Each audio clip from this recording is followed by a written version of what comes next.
G'day, it's Gus Wallen, host of Not an Overnight Success podcast series, brought to you by our mates at Shaw and Partners Financial Services. Today, it's Lorna Jane Clarkson. You may know her as Lorna Jane, someone who I was a little bit intimidated, I must admit, a little bit nervous at the start to talk about. In fact, I mentioned that to her, but it was a wonderful chat. I really enjoyed it. She's an inspiration. What I love most is the fact that she's one of those Aussies that just went out there and had a crack. She knew there was an opportunity and she just went for it, even though she couldn't sew very well. Hope you enjoy our chat with Lorna Jane.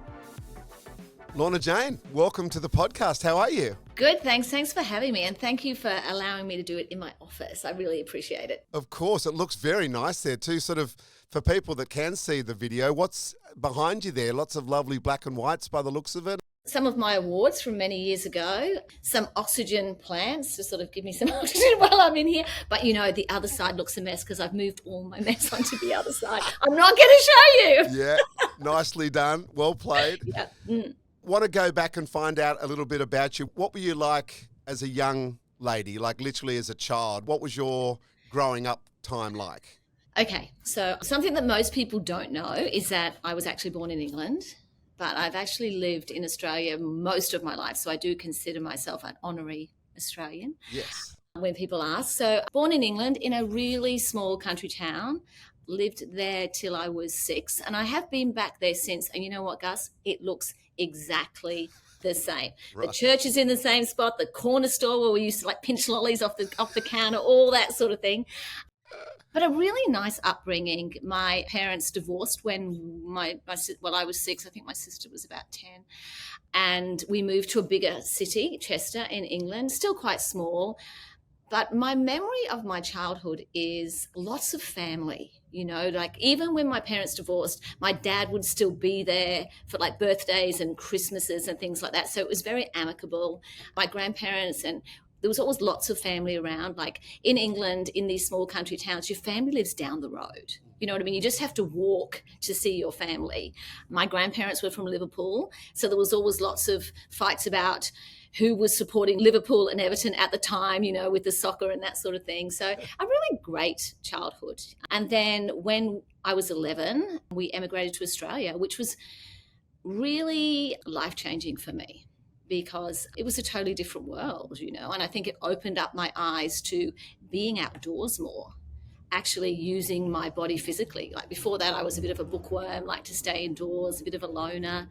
So no, but I think I look back at my childhood and think, you know, we didn't have that much, very middle class, but we didn't want anything either. You know, it's like we never went out for dinner. We never had takeaway. We went to the beach. Mum would make sandwiches. It was that sort of family, you know. But ideally, I wouldn't have wanted it to be any other way. And we're still really close as a family. So I think that says a lot for your upbringing and how close you are to your family, you know. And good on your mum and dad for being so adult around the fact that they weren't going to be together, because that stuffed up plenty of families, that sort of animosity that mums and dads have to each other after a breakup. Yeah, and I think about that, and I think about some of my friends that have been through divorces, and admittedly they're like my husband, his parents divorced when he was 16.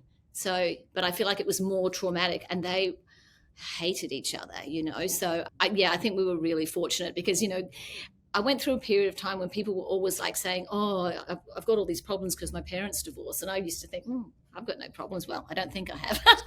and my parents divorced. So I'm one of those people, I don't want to know about my problems. I'm happy.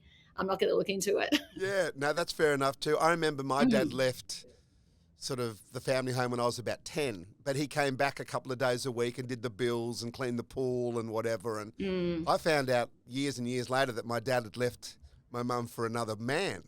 So they didn't tell me till I was 18 because my life was actually going along pretty well and my bubble didn't want to be burst.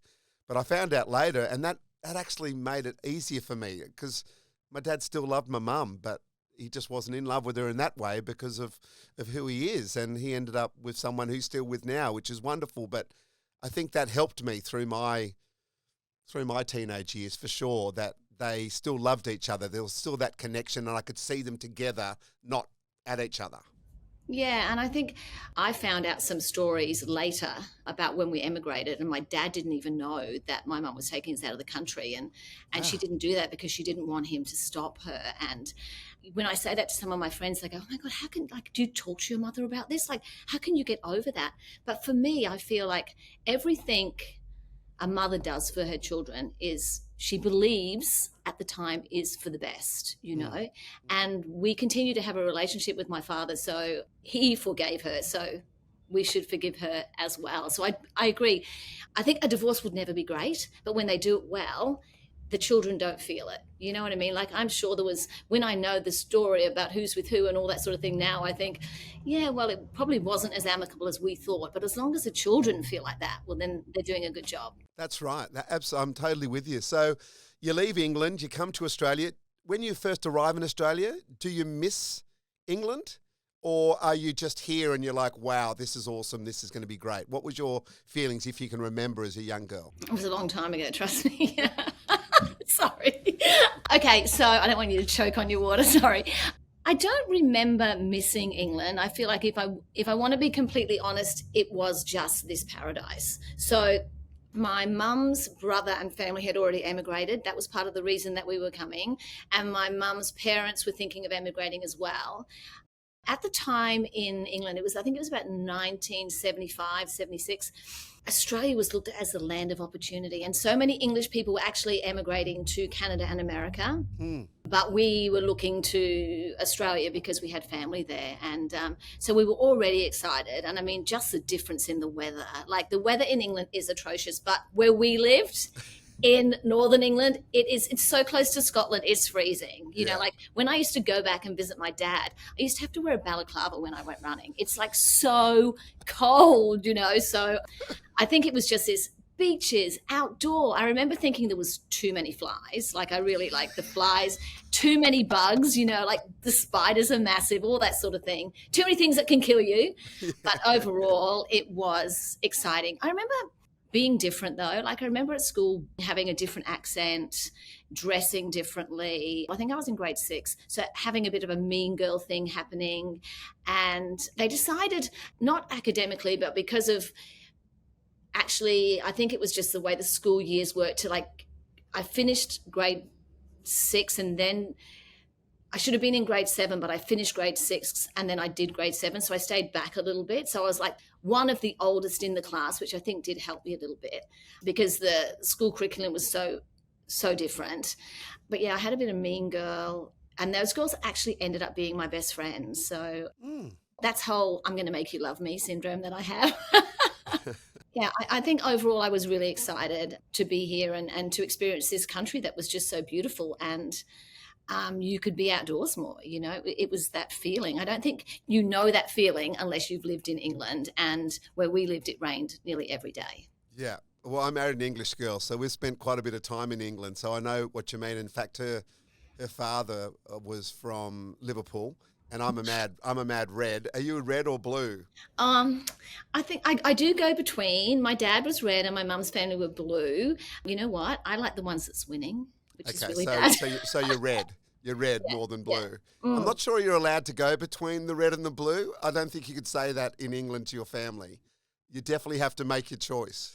I've never been one to play by the rules. We were just talking about that before. Like, I just have to do everything differently. It might not be better, but it just has to be different. I like it. I like it, and I love the fact that you say it out loud Mm. so much as well. So things are going well. The mean girls turn into your best mates and so forth. So your childhood is a good one. Your teenage years, boys, sport. Are you good at school? I'm more academic than sporty, that's for sure. And I'm fairly quiet. I like my mum will say between my sister and myself that, well, she won't say this, but it was pretty obvious that Julie was more popular. You know, she was really good at sport. She always had a group of friends around her, whereas I was more sort of indoorsy. And if I had a friend around, it was one special friend. You know, Yeah. like I sort of liked one on one rather than this whole group of people. But I really looked up to my sister and I adored her and I loved that she was like that. But I feel like I was in her shadow, but not in a bad way. I just loved her being like that because I could step into it and Mm. then come back into my safe sort of, I was a real mummy's girl. Like even, oh, this is embarrassing, but even up like when I was 16, 17, 18, I would still go grocery shopping with my mum on Thursday nights. Like I just loved being with my mum, like Mm. who does that? Like that would never happen now, but I just loved being with my family. Like even as a really small child, if I went to stay overnight at someone's house, I used to want to come home. As soon as it was ready to go to bed, I would want to come home. So I just loved being around my own family and the security of it. But I think I learned from my sister. Like I learned that there was a different way to be and I admired it. So I don't know whether that had anything to do with me becoming a little bit more outgoing as I got older. But I am not what you would expect. But I'm still the same. Like I'm still the same. Like, I love being around people and love talking about my business. And I love trying to impart anything that I've learned to other people if they can have any benefit of it. Like while I was sitting here waiting to come online with you today, I get a little bit nervous and my team are like, oh, you're so good at this. Why do you get nervous? And I'm like, because I want to make sure that I give people something that is beneficial. Mm. I just don't want to get on there and just talk about myself. How boring. You know what I mean? Who wants to know about me? But I feel like if I can give some knowledge of something I've learned, then I think it's worth a listen. Sure. I also think in this day and age in particular, people want people to be authentic and real. Mm. And that's exactly what you are, straight away. I must admit, I do this quite often. I've got a radio show every afternoon in Sydney. So I talk to people a lot. I was a little bit nervous about talking to you today for a whole heap of different reasons. But as soon as you came on, all my worries, that weren't really worries, but all my it just went away. And I just feel like we're now two old mates having a chat, which is pretty much what this podcast is all about. And that's what our people that like this podcast like about, is that you get to see a side of someone where they're just completely authentic and real. So now I need to know why. Why were you nervous? You're a bit of a big deal. Isn't that funny? My wife, I've seen your name in my washing for like so long. I've folded it for so long. Plus, when I left home today, I went and saw another friend who's a lady. And she goes, oh, if you're talking to Lorna, can you just, the strap on my pair of, she started, giving, could you get Lorna to let me know that? And it was just all that fun stuff around that. And I suppose for me, that was something that I just wanted to make sure that you and I got along, because this is how these podcasts best work. So I feel very relaxed now. It's nice to know that we both feel the same. You know what I mean? Like, I just feel like we're just two humans wanting to have a conversation that means something, but also you want to put me at ease, I want to put you at ease. We both want to enjoy it. This is an hour of our life, right? So we want to enjoy it as well. So no, it's good. Nice to meet you. Nice to meet you too. And it means something, we've got respect for each other and we want to make sure that everything's okay.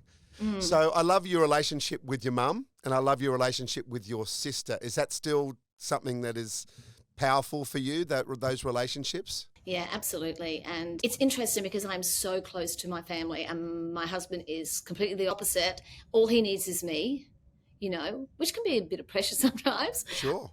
But I need people around me, and I guess being brought up in that way with family just down the road, it is. But I mean, just to give you an example, like my sister's just bought a farm on the Sunshine Coast, but she hasn't given up work yet. So she lives with me 4 days a week. And I love that. Oh. You know what I mean? So she stays in my home so she can work. And it's coming to an end. I'm missing her already, which is crazy. I haven't told my husband yet. So, and we are just that place. Like anytime that my mum comes into the city, because she lives a bit further out, everyone just stays at our house, It's like my husband saying, we don't need a big house in Brisbane anymore. I'm like, yes, we do.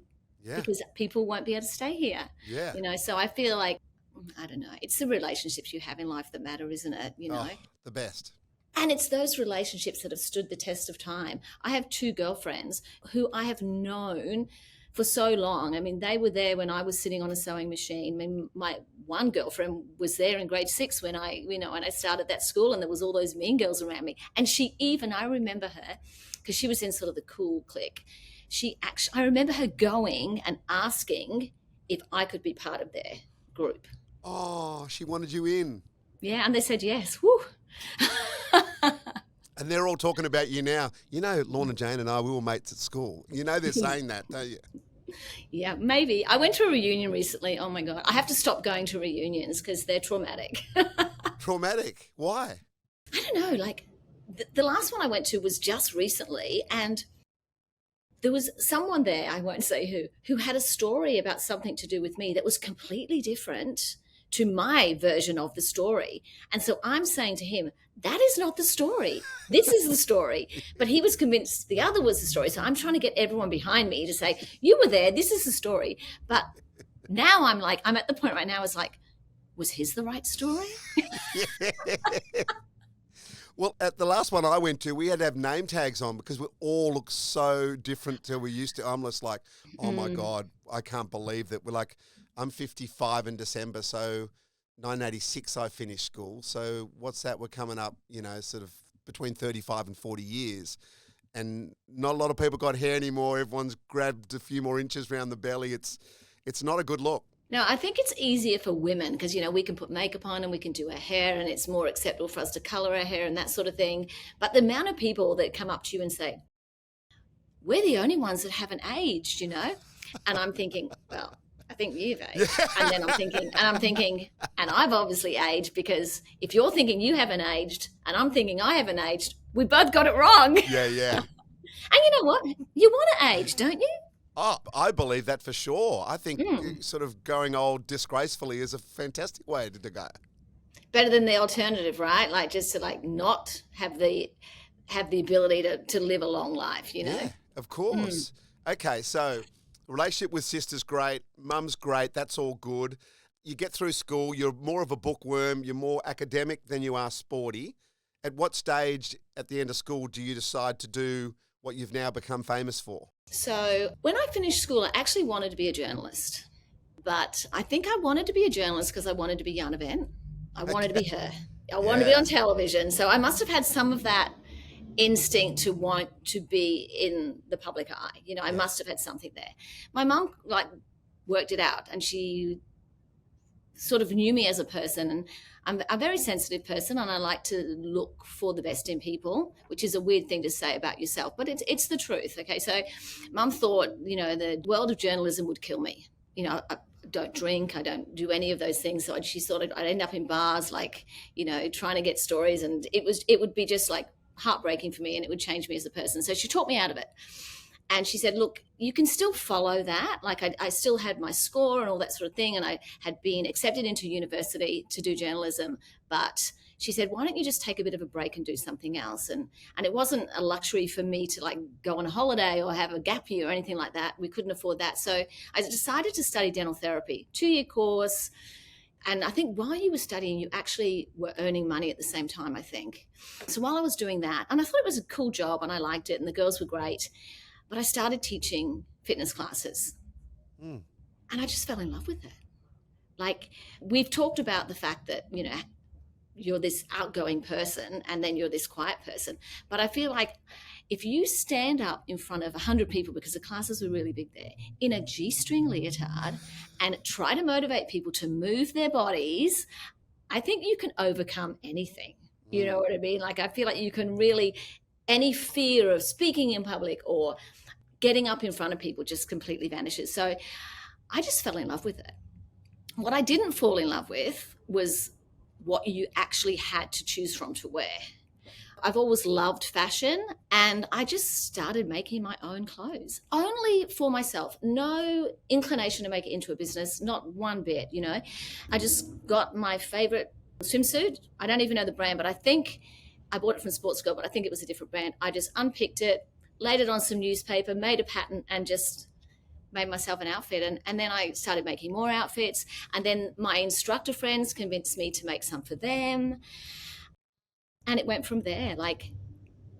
I remember standing in front of a fitness class about to teach and just looking down and thinking to myself, oh my God, everybody in this class is wearing Lorna Jane. It was just unbelievable. So I just, it was just that moment. And I don't know exactly, but I'm pretty sure that night I decided to quit my day job and start doing it full time, because I still had the fitness instructing as a backup to, Yeah. supplement my income. And I remember I took a job on the front desk at World Gym where I was teaching. So I thought, I've got those reception hours, I've got some classes, and I'll keep making. He gave me a little room upstairs where I could cut and sew and have a little showroom. And I think I lasted about 3 weeks because it just got too busy, which was incredible. I mean, I was the only one doing it, so I can understand. And I was very influential in the industry, because you stand up in front of people and you teach them about fitness. They look up to you. You almost become a celebrity in that realm. So if you tell them this is what you need to wear, they're going to wear it. I remember I used to go to different gyms. I think I invented the pop-up store, Gus, because, I'm not really sure. Let's run with it. Yeah, let's run with it. So I used to get on the stage and I'd be in the latest outfit, and then I'd have a rack at the side of the stage and my clothes like lying on the floor. I'd say, hey, I'm Lorna Jane. Just before we start the class, just let you know, I actually make activewear. This is one of my outfits, If you want to come and see me after the class, I made to measure at the time. I made to measure, or you can buy one of these, and then we teach the class. And it was brilliant. I didn't realize at the time, but here's me jumping up and down in like a latest creation. They're looking at me the whole time going, I think I need one of those, Yeah. So it makes sense that it would really take off, So went from there. How did you learn to do it? Like all the sewing and stuff. Like I understand you having a passion for fashion and knowing what you wanted to feel like to move, but to actually then do the sewing and that sort of stuff. Like, is that something you did with your mum and your sister as you were growing up, or did you just find that skill? No, I did home ec, I think, for the first year, home economics. I think it's called something different now. But yeah, I did home economics at school, but was terrible at it. I think I was more of a cook than a sewer. But at one time, I had a girlfriend who was a home economics teacher. And so I bought a Janome sewing machine, and she just taught me how to use it, and I guess I must have just had a natural instinct. I think, but for me, it's sort of basic. I've got a swimsuit, I unpick it, I lay it on some fabric, I outline it, cut it, and then I just try to sew it back up again. I feel like I started pretty, basic. Over the years, I've tried to get some recalls on some of the garments, and I do have some of the early ones, not the really, really early ones that I was sewing myself, but they're pretty horrendous. like they look incredible, like on a body, but when you're like, for me, when I look at it, they're all zigzag stitched and there's raw edges, and they're not great. Okay, so that's another little piece of your personality I've just picked up. Is you're a perfectionist when it comes to your actual work? Yeah, I know. It's one of my downfalls, but I think it's also something that makes Lorna Jane what it is. It's like I've just actually employed a head designer, and she just constantly is saying to me, now I know why Lorna Jane is what it is. It's because that you are in the detail. You care about the things that a lot of other places that she had worked just don't even see, So I think I think that's from, I think that's from actually doing everything. Like there's a lot to be said for actually making the garments yourself in the beginning. Selling the garments yourself, all that sort of thing. Like I feel like when you've done everything in your business and started really small, and I grew quite slowly in the beginning, and I was comfortable with that because I never wanted to be a big business. I just wanted to do this thing that I love to do, and see people being inspired to work out more because they loved the way they felt in the clothing, So I have never let go of that. And I can honestly say I still love this job and this work like I did in the beginning, and it's much more varied now, and I do get to pick and choose what I don't want to do and what I do want to do. But yeah, it's I feel incredibly blessed to have found that thing that sets my heart on fire, Yeah. Also my husband, we'll have to put that in, he sets my heart on fire too. Hey, don't worry, we'll have a chat about the big fella in a second. There's plenty of people, though, that start off like that, and then as it gets bigger and stuff, just drop the ball a little bit. I'm going to put someone in that role. I don't need to be across that so much. For someone who's a perfectionist, and what you've told us, you like to be in the detail, how's that been for you and your head noise around making sure that you can give a little bit of license to the people that are really good at the job that you've employed, to make sure you're not micromanaging that? Like, how does that work within your setup? Some days it's good. Some days it's not so good. I do know over the years that I like less people. Lorna Jane, never say never, I know, but I believe Lorna Jane will never be a business where there's lots of layers in the business. How I personally feel about the people that work for me, I want a relationship with them. I want to be important to them, and I want them to be important to me. So it can't be everybody. Of course, we have 100 stores. I can't know every single girl that works in the store, but specifically at head office, I want to know faces, and I'm not great with names, so I'll never know that, but I just want to know. Of course, I'm not as good at everything as some of the professionals that work for me, and I really like to lean into that. I think that's important, and obviously Lorna Jane is where it is today because of that. But I have this big business, and I feel like I have managed, with my husband of course, to keep it like a family owned business. And I guess that may come back from my childhood, and I've only just realized that because I'm talking to you about it, but I like that. I want to have meaningful relationships, That also means when someone leaves, it's devastating for us all. Like if someone has to leave for a reason, or they're moving interstate or something, there's lots of tears, and we also have a lot of boomerang staff that come back, We'll always let them know, like, here's the boomerang. If you ever want to come back, we'll find a place for you. Oh, I love that. Yeah, so I think because we're like family, people recognize and can give me a look that says to me, you're over managing this. You need to let go of this. We can have those conversations. And I'm really proud of that. Like, there isn't so much hierarchy in our business. Like, all the doors are open. And I think we allow people to speak freely about how they feel or their idea on something. And we have a lot of young people that work here, a lot of young women, and I pride myself on the fact that you can start on the retail floor and you can actually be running marketing in a matter of years if you're willing to work hard and really believe in it, and loyalty is a big thing for me. Yeah, I think with everything for you in the half an hour we've chatted so far, it's family, it's loyalty, it's connection, it's that feel that's very, very, it's like the vibe, from the Castle movie all those years ago. It's the vibe. You get the right vibe, then everything seems to sort of just connect up nicely. And that's the vibe that I'm certainly getting, which sounds fantastic. So things are starting to rock and roll. You say things are slow at the start, but you see that there's a future. At what point do you go, oh, okay, this is actually catching on fire now. This is really, really great. And I can make a living out of it and also build, something which it is today. Bill and I were already living together when I quit my day job, I think. So was Bill your first love? Well, he won't listen to this anyway. Of course, my first real love. I mean, but I think I thought I was in love once before. No, twice before. Okay. And one was a high school love, so you really can't count that. Yeah. But I feel like I was in love before that. But then, when you meet that person, like Bill said, we met in Cairns when I was there as a dental therapist, but I remember telling him that my boyfriend at the time had asked me to marry him, and I'm like, I'm not really sure about this. And we just had a conversation about it because we were friends. And he tells me now that as I walked away, he had just had this feeling that in his body that he just thought, you're not going to marry him, you're going to marry me.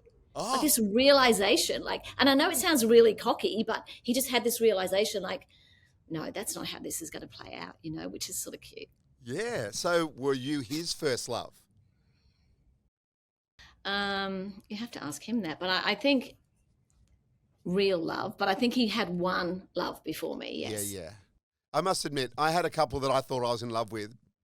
Then I met my wife, and I couldn't do anything about it, because she was going out with another bloke and I was Australian doing my gap year in England, and I just went, oh dear, I'm in trouble here. And then 3 years later, I hadn't seen her for that long. I'd known her for a year, then had 3 years separately. I then asked her to marry me the first time I saw her. I flew across and she told me to F off, actually. And called me a stupid Australian and blah, blah, blah. But she didn't say no officially. And then about a month later, she goes, you know what? I can't get it out of my head. Let's have a long engagement, but I reckon this could work. And 30 odd years later. So I do know what you mean. When you feel you're in love, and it's nice. But then when you find the real one, wow, that's knocks your socks off. And I think I'd like your wife. I think I'd really like her. She definitely, you guys would get along great, and she's very nurturing and very loving and very family. It's we've lost both her mum and dad now, and we're going back to England soon, and she's really struggling with that, going home and not having that connection, you know. It's going to be, you know, graveyards rather than pubs and fun and shopping and stuff. It's just different, you know, and it's really knocking her for six at the moment. I haven't been back to England since my father stayed in England. I haven't been back since he passed. And yeah, it will be. I don't want to go back. To me, there's like no reason, and I feel like it would be that, you know, but she's going to see the kids. That's it. And they're going to go skiing and they're going to have fun and it's going to be awesome. But just those little connection points, you know, when she walks back into the family home, because there's a stepdad who's a champion. So that's still all there. And just walking in the room and where grandma or her mum would normally be sitting and having a G&T in the afternoons or rallying everyone for dinner, that, you know, that's just not there anymore. And that's sad. But it's nice to remember as well, don't you think? Like, it's really nice. Like, I know, like, I put myself in that situation. There'd be lots of tears. But then after that, there'd be like sitting in that spot and just remembering things. And remember when Nana said this? And oh my God, remember when she did this? And, you know, when she said it had to say everybody's name before she got to yours and all that sort of thing, you know? So, yeah. Exactly. That's what I said to her. What wonderful memories that you've got and there's a reason for that because you loved each other so much. So that's the thing you hold on to. So Bill's in play now, and he's sort of the finance, the numbers, the accounting sort of guy, roughly, the business guy, is he? Like, how does that all work when you're still just dating? Okay, so I'll tell you sort of how he got involved in the business. So it was me. It was a one-man show. My sewing wasn't great. I think we've established that. Yes. What I used to do then is design and cut and then give the cut pieces to outworkers. And they used to take them home. It was magical, Gus. I would like send these pieces and they'd come back like clothes. It was incredible. I just loved it. They had all the skills I didn't. Great story is that one of the ladies that did that for me back in the early days, Karen, she continued to work for me up until I think, I'm really not good with years, but up until about 5 years ago. So she worked and like started doing that and then came to work in my factory because I had a factory in Brisbane and she trained all my workers. Then she trained the people in my factory in China and then she came here. And in the end, she just came in a few days a week and was making curtains for our stores. But I just felt that she really helped me so much that I just gave her a job for life. And I valued her as a job for life. It was not charitable at all. Like I would go and ask her questions and she could remind me of who I really was. Not to get too big for my boots and all that sort of thing. Yeah. So yeah, that was a great story. So yeah, we were doing that. And I remember distinctly, so I was at that stage where I think it was year 2 and I would like collect all my receipts in a manila folder. And I could actually physically walk down the road. We were living in Paddington in Brisbane at the time, to my tax accountant and say to him, here you go. This is for the year. And I remember him saying to me, hey, Lorna, your business is getting too big for you to turn up once a year with this folder full of receipts, half the receipts that you know. Yeah. And gave me this sort of nice lecture about, you know, you need to be doing things a little bit more seriously now. Your business is quite legitimate. And I remember going home and saying to Bill, crying on the doorstep of our house, saying, nah, I can't do this. It's not fun anymore. I just don't want to do it. And Bill just said, well, you know, we talked a little bit and then he paused and he said, how about I step in? How about I quit my job and we do this together? And it was just instantly like, wow, this would be great. I think there was a couple of moments of like, really, can we actually do this without your income? He had a courier business at the time. Like, can we really do this? And, you know, we had a mortgage. We just got a new mortgage. We bought this house that really needed renovating, really needed renovating. I think there was holes in the floor and stuff like that. But we did it. And it was a really good combination of Bill allowing me to stay creative. And it's still like that today. It's my role as a creative. And his role is just not really the finance, just the business side of it, you know. Opening stores, looking after the staff. And of course, I feel that his team has grown a lot bigger than mine because to run a business is a lot more arduous than actually designing the product. Although you can't have a business without the product, right? It's very important. Of course. Yeah, don't put the cart before the horse. Of course. So we just did that. I mean, that just really worked. And then the business just grew. I think without Bill, it would have been a small business. I just love doing it. I love teaching classes. I love meeting all these people. I loved them telling me how much they loved my product. I really loved that connection with my customer. I found it really hard not to work in the retail stores down the line. Now I'm scared of it. I really get a bit scared of going into store. I think people expect something of me and I don't want to disappoint them. You know what I mean? Like, If I could say just quickly, I'm pretty sure you're not going to disappoint anyone if you walk in anywhere in the world. So I think that's a given. Can I ask about you and Bill? At some stage, did you go in your decision making, I'm not sure if I want to live with this guy and work with this guy? Like my wife and I work in our charity now together, but we need to give each other space. We need to give time where we don't talk about it. It is a stress on the relationship for sure, unless you get those boundaries right. How hard did you guys find to get those boundaries right? I don't remember having a conversation. Honestly, I don't. Maybe we were just being naive.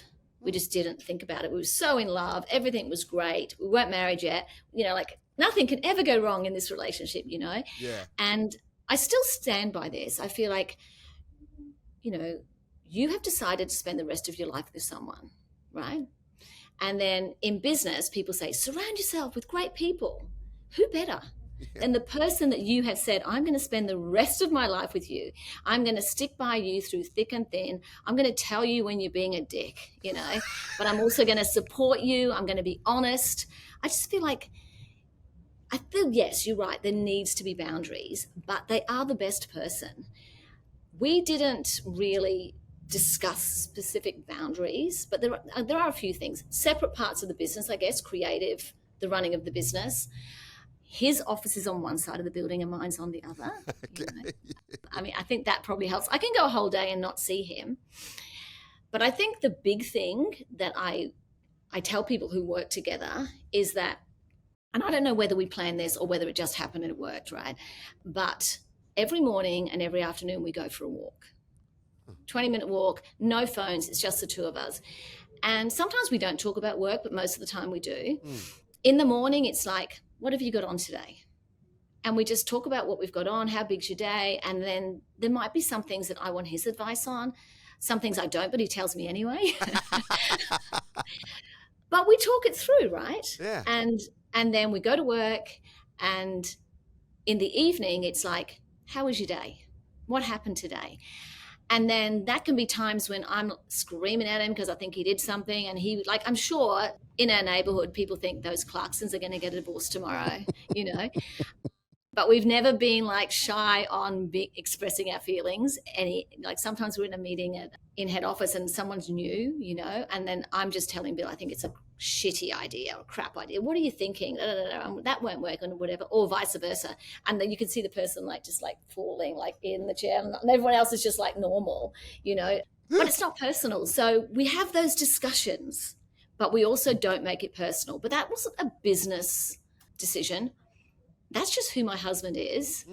And I learned how to be like that. Like, he will never take it too far. He will say, for example, it really bugs me that you keep wearing your shoes on the white rug in the house, like, because he's a clean freak. Please stop doing that, you know. But he will never say, you got a mark on there and I'm sick of, you know, like, he won't go back and you've been doing it for so long and blah, blah, blah. Like, and because he is like that, I noticed that I was being a bit of the opposite. This is years and years ago. And so I've learnt from him that that's a really nice way to be. And if you want to talk about something, you wait for the right time. Like if, for example, he had said something to me in a meeting and I didn't like it, I'll wait till we're at home and I'll wait till we're really relaxed and say, hey, it really upset me when you said that in that meeting. And it doesn't, I'm going to get emotional. What are you doing to me, Gus? And I know you didn't mean it, but this is how it makes me feel, and I really don't want you to do that. And he'll go, oh, I'm so sorry, I didn't mean to do that.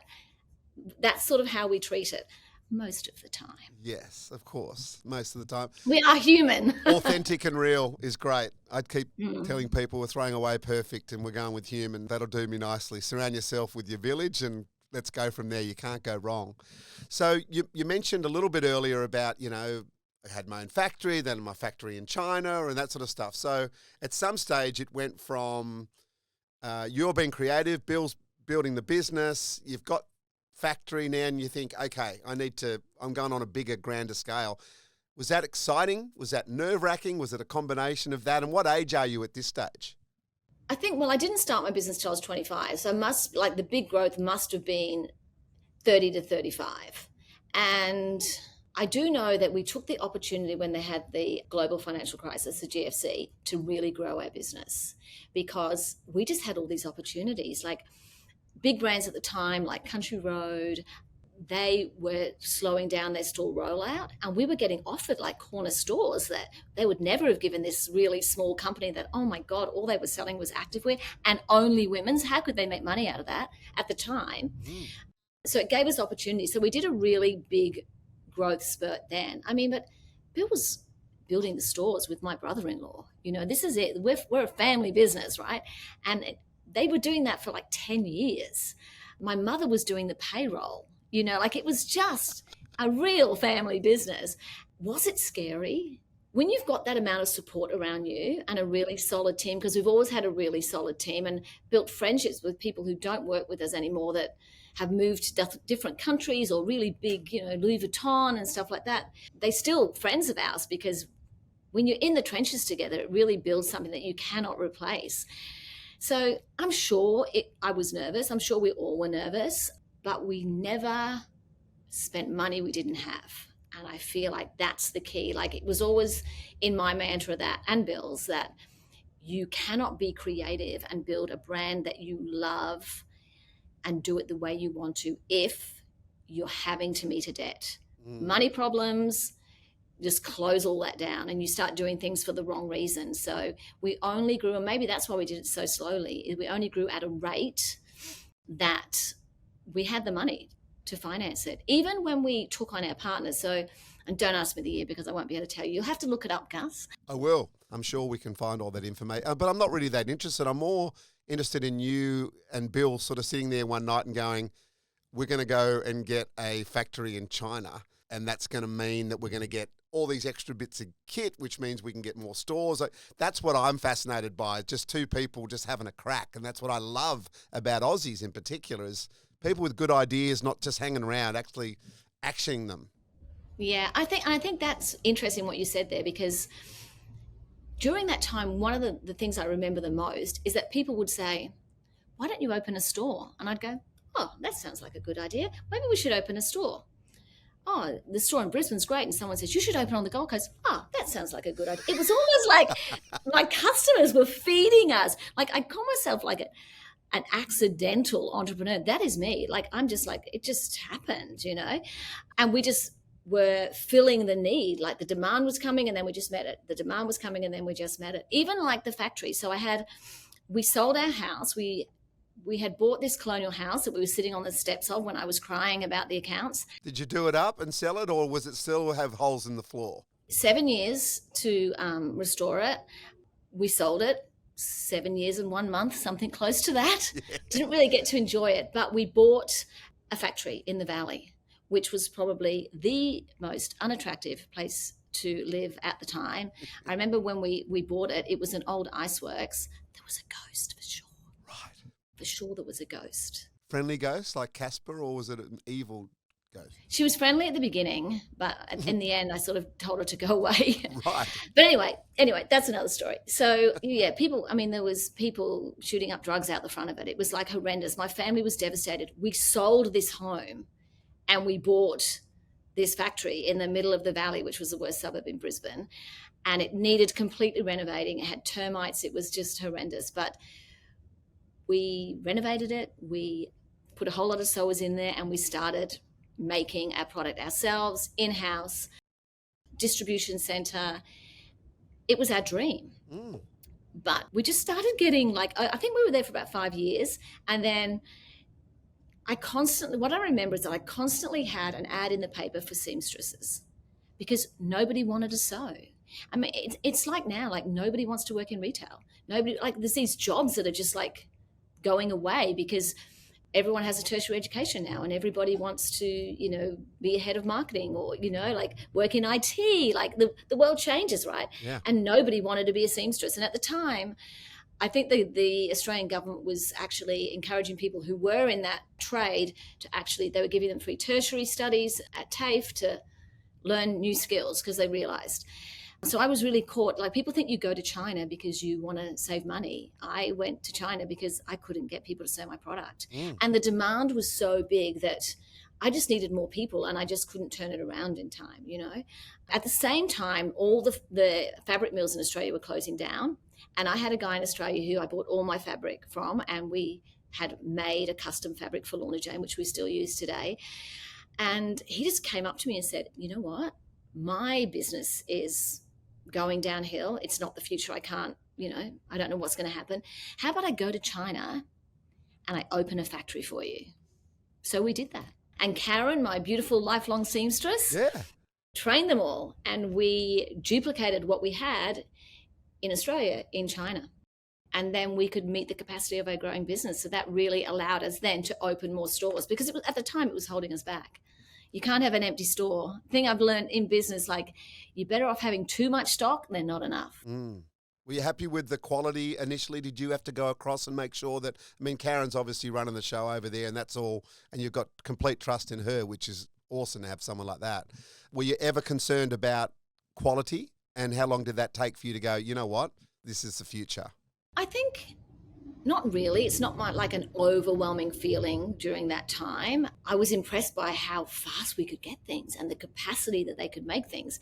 But anytime you use any new supplier or try something new, or even, it's like baking a cake. Sometimes it rises, sometimes it's not so good, sometimes it's awful. Like, you do have those things. You put all these safety measures in place with production, and it's more that you have to have like something at the end of it that quality checks everything so it doesn't get to your customers. But in production, things happen all the time, all the time. Yeah. So in the beginning, it was good. I think we then had a time when I think some of the logos were falling off, which was traumatic for me, because I'd see people walking around with logos off, and I'd have to say, look, take those back, we'll give you a new pair. It was just, but I'm glad it happened in the early days, because we perfected it all. So when we had more customers, it wasn't a thing, I would hate to have people all over Australia with product that wasn't 100%. You know me, I'm a perfectionist, right? Yeah, I can tell.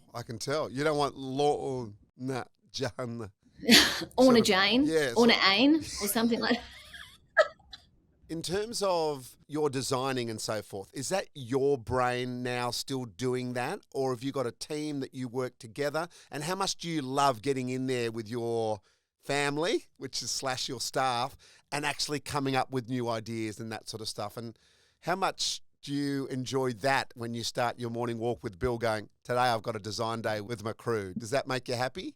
You know what? Every day is design day at Lorna Jane. It is. Like, you've got it. Like, that is what sets my heart on fire. Like, I did spend quite a few years where I had like a really solid team and a great head designer, and it was just like I didn't need to be amongst it.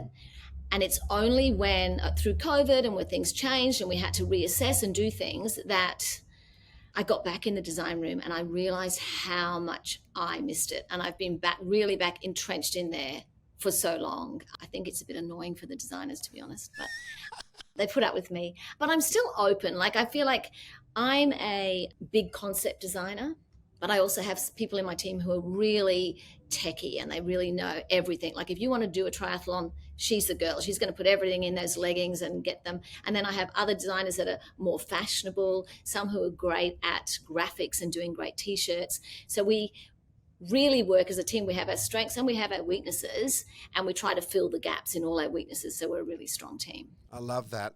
So when stores like Lululemon, other stores that, I know, take a breath, we breathe through. You should take that as a compliment. That something that you started now has become such a massive industry, the Lululemons of this world, blah, blah, blah. How does that make you truly feel that you were the first, the pioneer? Well, I wasn't the first to say that. So I heard it. So it was out there before I ever said it. And I'm like, did I? because it happened so slowly and so organically. I'm like, did I? So before we started saying it, I really looked into it. But I can share with you that Chip Wilson's wife used to wear Lorna Jane because they started 11 years after us, I think it was. No, maybe it was less than that. Don't quote me on that. Maybe it was 6 years, but they did start after us. You were the inspiration for her. Maybe. I mean, maybe she wore other brands as well. Who knows? But she had to wear something because Lululemon didn't exist, right? Yeah. But in saying that, like building this category and having this vision of people wearing activewear everywhere, I don't mind sharing it with other people. I actually don't. Like, of course, like if one of my staff walked into the building in another activewear brand, I'd say, excuse me, get changed. And I would. Yeah. I'd actually give them the outfit to put on, I remember someone wearing a Nike t-shirt to a meeting once and they put a badge over it so that I wouldn't notice it. And in the middle of the meeting, I'm like just looking at that badge, like, excuse me? Like, what are you doing? Just go and grab a t-shirt. I just feel like the category wouldn't have grown if it was just me. To me, I just want women wearing activewear. Of course, my preference is that she wears Lorna Jane, but I don't want to be the biggest activewear brand in the world. I want to be the best. Yeah. It's just who I am as a person. You can't be the biggest and the best, in my opinion. So if you want to be the best, then you should be smaller. And I don't want a big head office full of like all these layers of management. So that's being bigger. I just want to be better. Yeah. So if I want the change to happen in the world that I saw in the beginning, then I have to let them wear other activewear, just not people I know. Yes, fair enough. Yeah, I can understand. We could talk forever, but we've only got a few minutes left. So I wanted just to basically fast forward to the Fast Five, which is the last 5 questions, which we finish off our podcast with. And can I just say off the top, I've loved spending this 55 minutes so far with you. I really have. It's been wonderful. Okay, favourite quote? There is no force equal to that of a determined woman. It's my quote. I'm married to one of those. That's good. I love that. Favourite holiday destination? Australia, of course. I have not been overseas since COVID. I think we should spend our money in Australia. Okay, beautiful. Favourite book? Are you a reader? So I'm reading a book at the moment. It's always the one I'm reading at the moment. Yeah. It's called Glossy, and it's the history of Vogue. And did you know that Vogue started in 1892, Vogue magazine, and it was named after the founder's daughter. Nice, good knowledge. Good knowledge. Favourite movie? Love Actually. I know that's embarrassing, but it's my favourite movie. It's not. It's such a good movie, and there's so many moments where you're crying with happiness, and then when he buys that bloody jewellery for that girl, like, come on, mate. You got to be better than that. And favourite charity? So Shaw & Partners, who support me at Gotcha for Life as well as this podcast series, give every one of our guests $10,000 to give to your charity of choice. So if you can tell us who that charity is and also what you think they will do with that 10 grand. So thank you for that. I really appreciate it. I think you're an incredible human being. Absolutely. This is fantastic. So my charity is Women's Community Shelters. And what they do is they provide emergency housing and support for women and children in need. So there is a whole lot of instances where women become homeless, and it's not always the women you expect.